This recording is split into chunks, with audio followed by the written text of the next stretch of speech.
Madam ನಮಸ್ತೆ.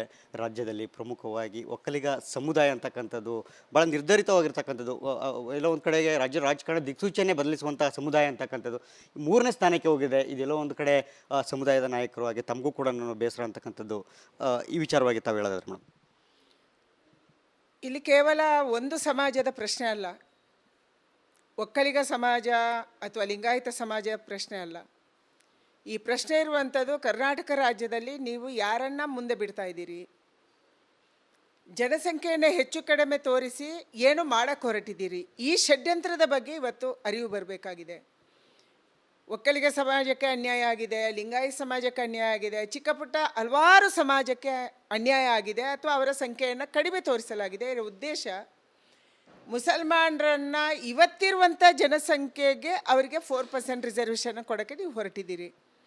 ಅವರ ಜನಸಂಖ್ಯೆಯನ್ನು ಜಾಸ್ತಿ ತೋರಿಸಿ ಬರುವಂಥ ದಿನದಲ್ಲಿ ಈ ರಿಸರ್ವೇಷನನ್ನು 4% ಇರುವಂಥ ರಿಸರ್ವೇಷನನ್ನು ನೀವು 8%, 10% ಕೊಡಲಿಕ್ಕೆ ಮಾಡ್ತಾ ಇರುವಂಥ ಷಡ್ಯಂತ್ರ ಮತ್ತು ಹುನ್ನಾರ ಇದರ ಹಿಂದೆ ಇದೆ. ಪರಿಶಿಷ್ಟ ಜಾತಿ ಪರಿಶಿಷ್ಟ ವರ್ಗದ ಸಮುದಾಯ ಸುಮಾರು 100-109 ಜಾತಿಗಳು ನಮ್ಮ ರಾಜ್ಯದಲ್ಲಿದ್ದಾವೆ. ಬೇರೆ ಬೇರೆ ಜಾತಿಯವರಿದ್ದಾರೆ, ತುಂಬ ಹಿಂದುಳಿದವರು, ತುಂಬ ಸಂಕಷ್ಟದಲ್ಲಿರುವ ಅವರು ಇವತ್ತಿಗೂ ಕೂಡ ಹಲವಾರು ಕಡೆ ಒಂದು ರೀತಿ ಪರಿಶಿಷ್ಟ ಜಾತಿ ಪರಿಶಿಷ್ಟ ವರ್ಗದವರನ್ನು ಕಡಿಮೆ ತೋರಿಸ್ಕೊಳ್ತಾ ಇರುವಂಥ ಹಳ್ಳಿಗಳಲ್ಲಿ ಕೂಡ ನಾವು ಮೇಲಕ್ಕೆತ್ತಬೇಕಾದ್ದು ಯಾರನ್ನು? ಅಂಥ ಸಮುದಾಯದವರನ್ನು ಮೇಲಕ್ಕೆತ್ತಬೇಕಾಗಿತ್ತು.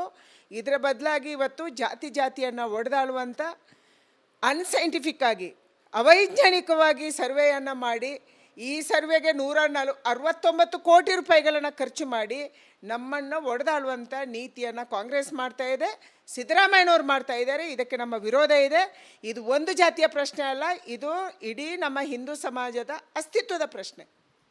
ಮುಂದಿನ ದಿನಗಳಲ್ಲಿ ಸಮುದಾಯದ ತಾವು ಕೂಡ ನಾಯಕಿಯಾಗಿ ಯಾವ ಒಂದು ನಿರ್ಧಾರವನ್ನು ತಗೋಬೇಕು? ಯಾಕೆಂದರೆ ಇವರು ಕೂಡ ರಾಜ್ಯ BJPಯಿಂದ ಎಲ್ಲೂ ಕೂಡ ಒಕ್ಕಲಿಗ ಸಮುದಾಯವಾಗಲಿ ಅಥವಾ ಲಿಂಗಾಯತ ಸಮುದಾಯದ ಶಾಸಕರನ್ನಾಗಲಿ ಮುಖಂಡರನ್ನು ಕರೆದು ಸಭೆ ಮಾಡುವಂಥದ್ದಾಗಲಿ ಆಗಿಲ್ಲ.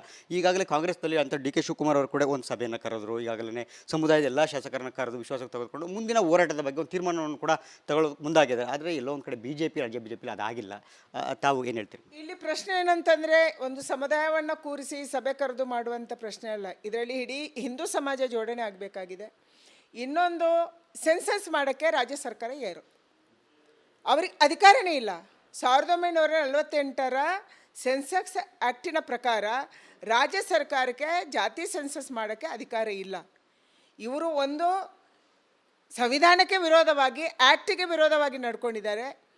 ಎರಡನೇದು ಜಾತಿಯನ್ನು ಒಡೆದಾಡುವಂಥದ್ದು ಮಾಡಿದ್ದಾರೆ. ಮೂರನೇದು ಅವೈಜ್ಞಾನಿಕವಾಗಿ ಮಾಡಿದ್ದಾರೆ. ನಾಲ್ಕನೇದು ಯಾರು ಮನೆಗಳಿಗೆ ಬಂದಿಲ್ಲ. ನಾನು ನಿಮ್ಮನ್ನೇ ಪ್ರಶ್ನೆ ಕೇಳ್ತೀನಿ, ಇವತ್ತು ಮೀಡಿಯಾ ನಿಮ್ಮ TV ನೋಡ್ತಾ ಇರುವಂಥ ಜನರ ಎಷ್ಟು ಮನೆಗೆ ಬಂದಿದ್ದಾರೆ? ಯಾರೂ ಬಂದಿಲ್ಲ. ಬೆಂಗಳೂರಿನ AC ರೂಮಲ್ಲಿ ಕೂತ್ಕೊಂಡು ಯಾರೋ ಕೆಲವರನ್ನೇ ಇಟ್ಕೊಂಡು ನೀವು ಜಾತಿ ಸೆನ್ಸಸನ್ನು ಮಾಡ್ತೀರಿ. ಒಂದು ಜಾತಿಗೆ ಹೆಚ್ಚಾಗ್ತೀರಿ, ಇಲ್ಲಿಂದ ಸಂಖ್ಯೆ ತೆಗೆದು ಆಚೆ ಹಾಕೋದು. ಇದು ಜನರನ್ನು ತೆಗೆದು ಹಾಕುವಂಥದ್ದಲ್ಲ, ಸಂಖ್ಯೆಯನ್ನು ತೆಗೆದು ಈ ನಂಬರನ್ನು ತೆಗೆದು ಈ ಕಡೆ ಹಾಕೋದು, ಈ ನಂಬರನ್ನು ತೆಗೆದು ಈ ಕಡೆ ಹಾಕೋದು, ಇದನ್ನು ಮಾಡಿದ್ದೀರಿ.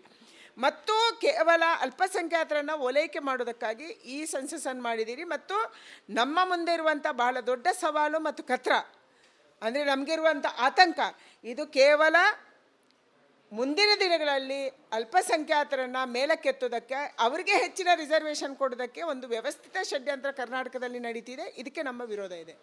ಇದು ವೈಜ್ಞಾನಿಕವಾಗಿ ಅಂದರೆ ಮರು ಸರ್ವೆ ಆಗುವಂಥ ಸೂಕ್ತ ಅಂತಾರೆ ಅಥವಾ ಇದು ಯಾವ ರೀತಿ ಆಗಬೇಕು ಅಂತ ಮೇಡಮ್ ನೆಕ್ಸ್ಟ್ ಸ್ಟೆಪ್? ಇಲ್ಲ, ಮರು ಸರ್ವೆ ಮಾಡೋ ಪ್ರಶ್ನೆನೇ ಬರಲ್ಲ. ಯಾಕಂದರೆ ಸರ್ವೆ ಮಾಡೋಕ್ಕೆ ರಾಜ್ಯ ಸರ್ಕಾರಕ್ಕೆ ಅಧಿಕಾರನೇ ಇಲ್ಲ. ಸಿದ್ದರಾಮಯ್ಯನವರು ಒಬ್ಬ ಅಡ್ವೊಕೇಟ್ ಆಗಿ ದಯಮಾಡಿ ಸೆನ್ಸಸ್ ಆ್ಯಕ್ಟ್ 1948 ಓದಿ. ನಿಮಗೆ ಅಧಿಕಾರ ಇಲ್ಲ. ನೀವು ಯಾವ ಆಧಾರದಲ್ಲಿ ಕರ್ನಾಟಕದಲ್ಲಿ ಸೆನ್ಸಸ್ ಮಾಡಿದ್ದೀರಿ? 169 ಕೋಟಿ ರೂಪಾಯಿಯನ್ನು, ನಮ್ಮ ಹಣವನ್ನು, ನಮ್ಮ ತೆರಿಗೆ ಹಣವನ್ನು ನೀವು ಖರ್ಚು ಮಾಡಿದ್ದೀರಿ. ಯಾವ ಕಾರಣಕ್ಕೆ?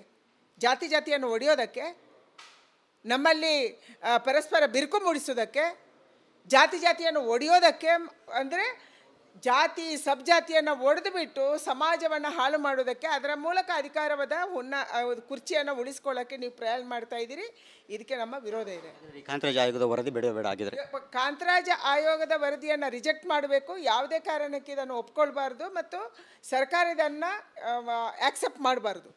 ಹಾಗೆ ಮೇಡಮ್, ಇವತ್ತು BJPಯ ಜನಾಕ್ರೋಶದ ಯಾತ್ರೆಗೆ ಕಾಂಗ್ರೆಸ್ನವರು ಇವತ್ತು ಕೌಂಟರ್ ಆಗಿ ಒಂದು ದೊಡ್ಡ ಮಟ್ಟದಲ್ಲಿ ಪ್ರತಿಭಟನೆಯನ್ನು ಕೂಡ ಮಾಡ್ತಾ ಇದ್ದಾರೆ. ಅದು ಕೇಂದ್ರದ ಬೆಲೆ ಏರಿಕೆ ನೀತಿ ವಿರುದ್ಧ ಇವತ್ತು ಮಾಡ್ತಾ ಇರ್ತಕ್ಕಂಥದ್ದು. ಕರ್ನಾಟಕ ರಾಜ್ಯದ ಬೆಲೆ ಏರಿಕೆ ಬಗ್ಗೆ ಕಾಂಗ್ರೆಸ್ ಮಾತಾಡಬೇಕು. ಯಾವುದರಲ್ಲಿ ನೀವು ಬೆಲೆ ಏರಿಕೆ ಮಾಡಿಲ್ಲ. ನಿಮ್ಮ ಗ್ಯಾರಂಟಿಯನ್ನು ಉಳಿಸ್ಕೊಳ್ಳೋದಕ್ಕಾಗಿ, ಗ್ಯಾರಂಟಿ ಸಲುವಾಗಿ, ನಿಮ್ಮ ರಾಜಕೀಯ ಚಟಕ್ಕಾಗಿ ವಿದ್ಯುತ್ ಬಿಲ್ ಡಬಲ್ ಆಗಿದೆ. ಡಬಲ್ ಇರುವಂಥದ್ದು ಇನ್ನೂ ಜಾಸ್ತಿ ಆಗ್ತಾ ಇದೆ. ಇವಾಗ ಡೀಸೆಲ್ ಬಿಲ್ಲು, ಪೆಟ್ರೋಲ್ ಬಿಲ್ಲನ್ನು ಮೊದಲ ಬಾರಿಗೆ ಕರ್ನಾಟಕ ರಾಜ್ಯದಲ್ಲಿ ರಾಜ್ಯ ಸರ್ಕಾರ ಅಧಿಕೃತವಾಗಿ ಜಾಸ್ತಿ ಮಾಡ್ತು. ಹಾಲಿನ ದರ ಹೆಚ್ಚಾಯಿತು, ಬಸ್ಸಿನ ದರ ಹೆಚ್ಚಾಯಿತು, ಸೆಸ್ ಹೆಚ್ಚಾಗಿದೆ. ಬೆಂಗಳೂರಲ್ಲಿ ವಾಸ ಮಾಡ್ತಾ ಇರುವಂಥವರ ಕಸಕ್ಕೂ ನೀವು ಸೆಸ್ ಹಾಕ್ತಾ ಇದ್ದೀರಿ. ಮೊದಲು ಒಂದು ಕೆ ಜಿಗೆ ಕಸಕ್ಕೆ ಇಷ್ಟು ಅಂತ ಫಿಕ್ಸ್ ಇತ್ತು. ಇವತ್ತು ಮನೆಯ ಸ್ಕ್ವೇರ್ ಫೀಟು, ಸೈಟಿನ ಸ್ಕ್ವೇರ್ ಫೀಟು, ಕಾಲೇಜಿನ ಸ್ಕ್ವೇರ್ ಫೀಟು, ಅದರ ಆಧಾರದಲ್ಲಿ ಕಸಕ್ಕೆ ದುಡ್ಡು ಕೊಡಬೇಕು ಅಂತಿದ್ದೀರಿ. ನೀವು ಯಾವುದನ್ನು ಬಿಟ್ಟಿದ್ದೀರಿ ಅಂತ. ಬೆಲೆ ಏರಿಕೆ ಬಗ್ಗೆ ಮಾತಾಡೋದಕ್ಕೆ ನಿಮಗೆ ನೈತಿಕತೆ ಏನಿದೆ? ನಿಮ್ಮ ಫೇಲ್ಯೂರ್ಸನ್ನು, ನಿಮ್ಮ ಒಳಜಗಳವನ್ನು, ನಿಮ್ಮ ಕುರ್ಚಿಯ ಕಿತ್ತಾಟವನ್ನು ಮರೆಸೋಕ್ಕೆ ಇದೆಲ್ಲ ನಾಟಕ ಆಡ್ತಾ ಇದ್ದೀರಿ. ಇದನ್ನು ಜನ ಒಪ್ಪೋದಿಲ್ಲ. ಅದು ಬೆಂಗಳೂರಿನ ಜನ ಈಗಾಗಲೇ ಹೈರಾಣಾಗಿದ್ದಾರೆ, ಬೇಜಾರಾಗಿದ್ದಾರೆ, ಸೋತು ಹೋಗಿದ್ದಾರೆ. ಪ್ರತಿನಿತ್ಯ ಅವರು ಎಕ್ಸ್ಟ್ರಾ ದುಡ್ಡನ್ನು ಖರ್ಚು ಮಾಡಬೇಕು. ನಾನು ಬೆಂಗಳೂರಿನ ಜನ ಇವತ್ತು ಯಾವುದಾದ್ರೂ ಒಬ್ಬ ಸರ್ವೆ ಮಾಡಿ, ನೀವು 2 ವರ್ಷದ ಹಿಂದೆ ಬೆಂಗಳೂರಿನ ಜನಕ್ಕೆ ಎಷ್ಟು ನೀರಿನ ಬಿಲ್ ಬರ್ತಾಯಿತ್ತು, ಎಷ್ಟು ವಿದ್ಯುತ್ ಬಿಲ್ ಬರ್ತಾಯಿತ್ತು, ಎಷ್ಟು ಕಸದ ಬಿಲ್ ಬರ್ತಾಯಿತ್ತು, ಎಷ್ಟು ಅವರು ಸೈಟ್ಗೆ ಅಥವಾ ಮನೆ ಕಟ್ಟೋದಕ್ಕೆ ಅಥವಾ ರಿಜಿಸ್ಟ್ರೇಷನ್ಗೆ ಅವ್ನು ದುಡ್ಡು ಕೊಡ್ತಿದ್ದೆ, ಇವತ್ತು ಎಷ್ಟಾಗಿದೆ.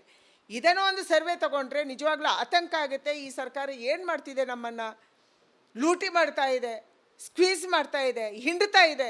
ಇದನ್ನು ಇವತ್ತು ಜನಕ್ಕೆ ಅರ್ಥ ಮಾಡಿಸ್ಬೇಕಂತ ಅಗತ್ಯ ಇದೆ. ಬೆಂಗಳೂರು ಅಭಿವೃದ್ಧಿ ಸಚಿವರಾಗಿ ಡಿ ಕೆ ಶಿವಕುಮಾರ್ ಅವರ ಕಾರ್ಯವೈಖರಿ ಕೇವಲ ಜನರಿಗೆ ಹೊರೆಯಾಗುವಂಥದ್ದಷ್ಟೇ ಆಗಿದೆ. ಡಿ ಕೆ ಶಿವಕುಮಾರ್ ಅವರ ಕಾರ್ಯವೈಖರಿಯ ಮಾತಾಡೋಕ್ಕೆ ಅವರಿಗೂ ಗೊತ್ತಾಗಲ್ಲ. ಯಾಕಂದರೆ ಅವರ ಸುತ್ತಮುತ್ತ ಯಾರಿದ್ದಾರೆ, ಅವರು ಎಷ್ಟು ಸಂಗ್ರಹ ಮಾಡ್ತಿದ್ದಾರೆ, ಪರ್ ಸ್ಕ್ವೇರ್ ಫೀಟ್ಗೆ ಎಷ್ಟು ಅಧಿಕೃತ ಸಂಗ್ರಹ ಆಗ್ತಿದೆ, ಅನಧಿಕೃತ ಸಂಗ್ರಹ ಆಗ್ತಿದೆ, ಇದನ್ನು ಕೇಳೋದಕ್ಕೆ ನಿಜವಾಗ್ಲೂ ಅವರ ಸುತ್ತಮುತ್ತಲು ಇರುವವರಿಗೆ ಒಂದು ಸರಿ ನೀವು ಪ್ರಶ್ನೆ ಮಾಡಬೇಕು. Thank you madam, thank you. ಇದಿಷ್ಟು ಕೂಡ ಕೇಂದ್ರ ಸಚಿವರಂತ ಕುಮಾರಿ ಶೋಭಾ ಕರಂದ್ಲಾಜೆ ಅವರ ಮಾತು. ಜಾತಿ ಜನಗಣತಿ ವರದಿ ವಿಚಾರವಾಗಿ ಇದು ಮರು ಸರ್ವೆ ಅಂತಕ್ಕದ್ದು ಅಲ್ಲ, ಇದು ನೇರವಾಗಿ ಕಾಂತರಾಜ್ ಆಯೋಗದ ವರದಿ ಏನಿದೆ ಅದನ್ನು ಖಂಡಿತವಾಗ್ಲೂ ಕೂಡ ಬೇಡವೇ ಬೇಡ ಅಂತಕ್ಕಂಥ ಮಾತನ್ನು ಹೇಳಿದ್ರು. ಜೊತೆಗೆ ಜಾತಿ ಜನಗಣತಿ ಮಾಡುವಂತಹ ಅಧಿಕಾರ ರಾಜ್ಯ ಸರ್ಕಾರಕ್ಕೆ ಇಲ್ಲ ಅಂತಕ್ಕಂಥ ಮಾತನ್ನು ಹೇಳಿದ್ದಾರೆ. ಈ ಒಂದು ವರದಿ ಏನಿದೆ ಈ ವರದಿಯನ್ನು ಕೈ ಬಿಡಬೇಕು ಅಂತಕ್ಕಂಥದ್ದು ಮಾತನ್ನು ನೇರವಾಗಿ ಸರ್ಕಾರಕ್ಕೆ ಆಗ್ರಹವನ್ನು ಮಾಡಿದ್ದಾರೆ. ನೋಡೋಣ ಮುಂದಿನ ದಿನಗಳಲ್ಲಿ ಈ ಜಾತಿ ಜನಗಣತಿಯ ವರದಿ ವಿಚಾರ ಇನ್ನು ಯಾವೆಲ್ಲ ತಿರುವುಗಳನ್ನು ಪಡ್ಕೊಳುತ್ತೆ ಅನ್ನೋದನ್ನು. ಕ್ಯಾಮ್ರಾ ಪರ್ಸನ್ ಮಹೇಶ್ ಜೊತೆ ಸುರೇಶ್ ಗೌಡ, ರಿಪಬ್ಲಿಕ್ ಕನ್ನಡ, ಬೆಂಗಳೂರು. ಮೇಡಮ್ ನಮಸ್ತೆ. ರಾಜ್ಯದಲ್ಲಿ ಪ್ರಮುಖವಾಗಿ ಒಕ್ಕಲಿಗ ಸಮುದಾಯ ಅಂತಕ್ಕಂಥದ್ದು ಭಾಳ ನಿರ್ಧರಿತವಾಗಿರ್ತಕ್ಕಂಥದ್ದು, ಎಲ್ಲೋ ಒಂದು ಕಡೆಗೆ ರಾಜಕಾರಣ ದಿಕ್ಸೂಚನೆ ಬದಲಿಸುವಂಥ ಸಮುದಾಯ ಅಂತಕ್ಕಂಥದ್ದು 3ನೇ ಸ್ಥಾನಕ್ಕೆ ಹೋಗಿದೆ. ಇದೆಲ್ಲೋ ಒಂದು ಕಡೆ ಸಮುದಾಯದ ನಾಯಕರು ಹಾಗೆ ತಮಗೂ ಕೂಡ ಬೇಸರ ಅಂತಕ್ಕಂಥದ್ದು. ಈ ವಿಚಾರವಾಗಿ ತಾವು ಹೇಳೋದಾದ್ರೆ ಮೇಡಮ್. ಇಲ್ಲಿ ಕೇವಲ ಒಂದು ಸಮಾಜದ ಪ್ರಶ್ನೆ ಅಲ್ಲ, ಒಕ್ಕಲಿಗ ಸಮಾಜ ಅಥವಾ ಲಿಂಗಾಯತ ಸಮಾಜ ಪ್ರಶ್ನೆ ಅಲ್ಲ.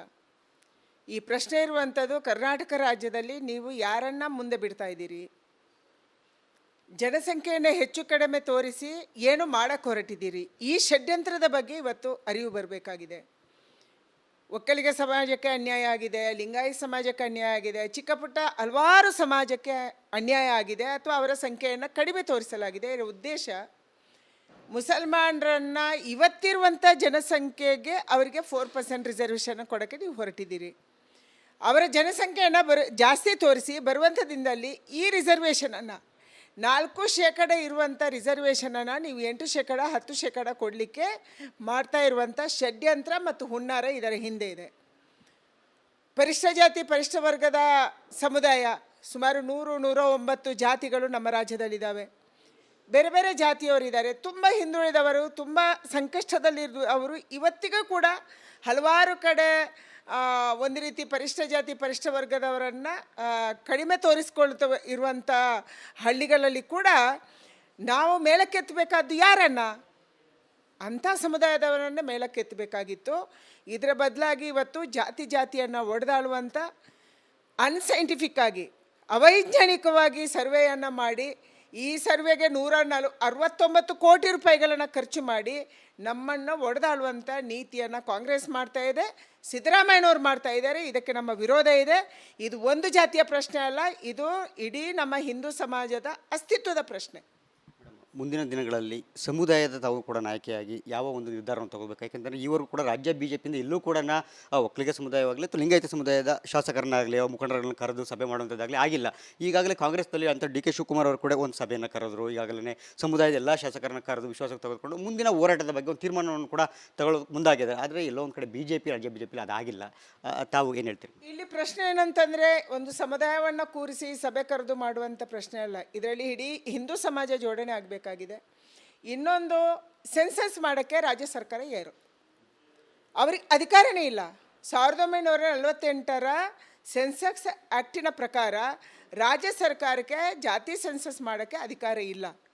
ಇವರು ಒಂದು ಸಂವಿಧಾನಕ್ಕೆ ವಿರೋಧವಾಗಿ, ಆ್ಯಕ್ಟಿಗೆ ವಿರೋಧವಾಗಿ ನಡ್ಕೊಂಡಿದ್ದಾರೆ.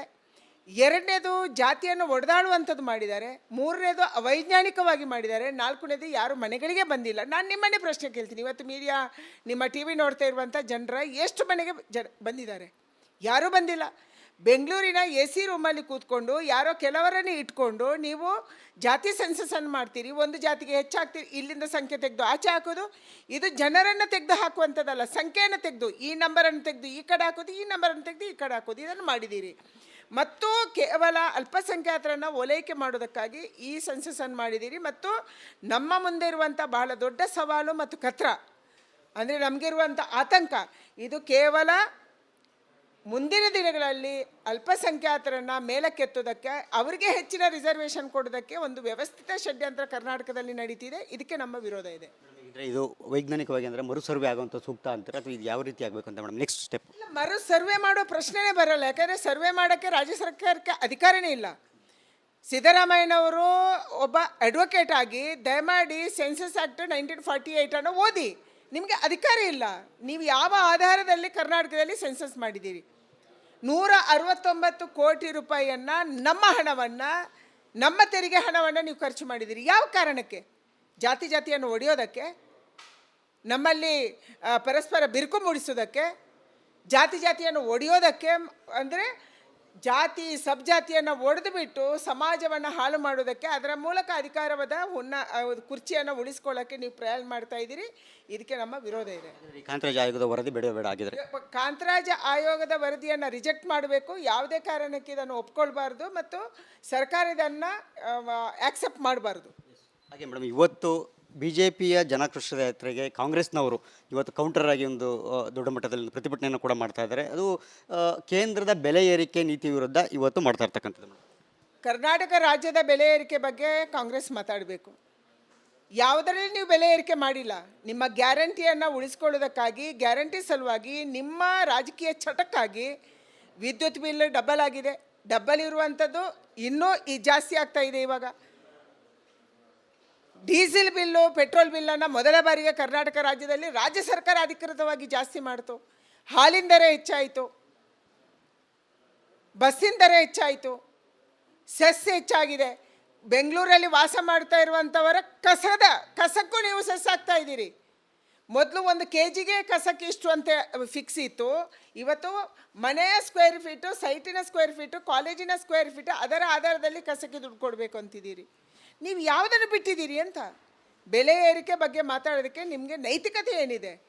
ನಿಮ್ಮ ಫೇಲ್ಯೂರ್ಸನ್ನು, ನಿಮ್ಮ ಒಳಜಗಳವನ್ನು, ನಿಮ್ಮ ಕುರ್ಚಿಯ ಕಿತ್ತಾಟವನ್ನು ಮರೆಸೋಕ್ಕೆ ಇದೆಲ್ಲ ನಾಟಕ ಆಡ್ತಾ ಇದ್ದೀರಿ. ಇದನ್ನು ಜನ ಒಪ್ಪೋದಿಲ್ಲ.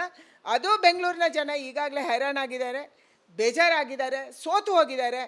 ಪ್ರತಿನಿತ್ಯ ಅವರು ಎಕ್ಸ್ಟ್ರಾ ದುಡ್ಡನ್ನು ಖರ್ಚು ಮಾಡಬೇಕು. ನಾನು ಬೆಂಗಳೂರಿನ ಜನ ಇವತ್ತು ಯಾವುದಾದ್ರೂ ಒಬ್ಬ ಸರ್ವೆ ಮಾಡಿ, ನೀವು 2 ವರ್ಷದ ಹಿಂದೆ ಬೆಂಗಳೂರಿನ ಜನಕ್ಕೆ ಎಷ್ಟು ನೀರಿನ ಬಿಲ್ ಬರ್ತಾಯಿತ್ತು, ಎಷ್ಟು ವಿದ್ಯುತ್ ಬಿಲ್ ಬರ್ತಾಯಿತ್ತು, ಎಷ್ಟು ಕಸದ ಬಿಲ್ ಬರ್ತಾಯಿತ್ತು, ಎಷ್ಟು ಅವರು ಸೈಟ್ಗೆ ಅಥವಾ ಮನೆ ಕಟ್ಟೋದಕ್ಕೆ ಅಥವಾ ರಿಜಿಸ್ಟ್ರೇಷನ್ಗೆ ಅವ್ನು ದುಡ್ಡು ಕೊಡ್ತಿದ್ದೆ, ಇವತ್ತು ಎಷ್ಟಾಗಿದೆ?